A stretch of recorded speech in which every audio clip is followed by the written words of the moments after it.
2026 पासून वर्षातून दोनदा सीबीएसई बोर्डाच्या 10वीची परीक्षा। फेब्रुवारी आणि मे महिन्यामध्ये होणार परीक्षा। फेब्रुवारीतील परीक्षेला बसणं अनिवार्य, तर मे महिन्यातील परीक्षा ऐच्छिक। हिंदीच्या विषयाबाबत मंत्री दादा भुसेंवर सर्वांशी चर्चा करण्याची जबाबदारी। क्रेडिट सिस्टीम समजून सांगण्याची गरज, तर मराठी मुलांच्या हिताचाच निर्णय घेणार, मुख्यमंत्र्यांची ग्वाही। गुंतवणुकीमध्ये महाराष्ट्र नंबर 1, देशातील सर्वात जास्त गुंतवणूक आणि निर्यातही महाराष्ट्रातून, तर गडचिरोली देशाचं स्टील कॅपिटल होणार, मुख्यमंत्री फडणवीसांची माहिती। पुणे मेट्रोच्या दुसऱ्या टप्प्याला केंद्रीय मंत्रिमंडळाची मंजुरी। मनास ते चांदणी चौक, रामवाडी, विठ्ठलवाडी मार्गाचा समावेश। पंतप्रधान मोदींच्या अध्यक्षतेखाली झालेल्या बैठकीत निर्णय।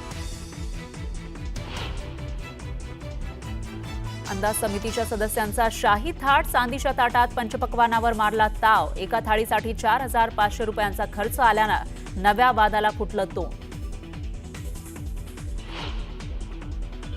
आणीबाणीच्या निर्णयाला 50 वर्ष, आणीबाणी लोकशाहीतील काळा इतिहास। सोशल मीडियावर पोस्ट लिहून मोदींनी सांगितले अनुभव।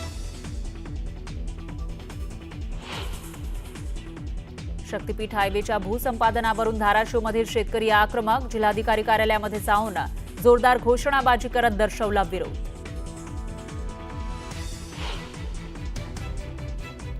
शासनाची इलेक्ट्रिक वाहनांना टोल माफी फक्त कागदावरच। समृद्धी महामार्गावर इलेक्ट्रिक वाहनांकडून सर्रास टोल वसुली सुरूच, सरकारच्या कारभारावर प्रश्नचिन्ह।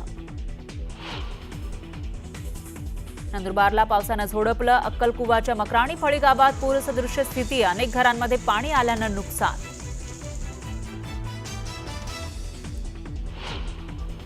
डोंबिवलीमध्ये भटक्या कुत्र्यांचा हैदोस। मोठा गाव रेती बंदर परिसरातील चिमुकल्यावर 4 ते 5 कुत्र्यांचा हल्ला। चिमुकल्याचे तोडले लचके, कुत्र्यांचा बंदोबस्त करण्याची मागणी।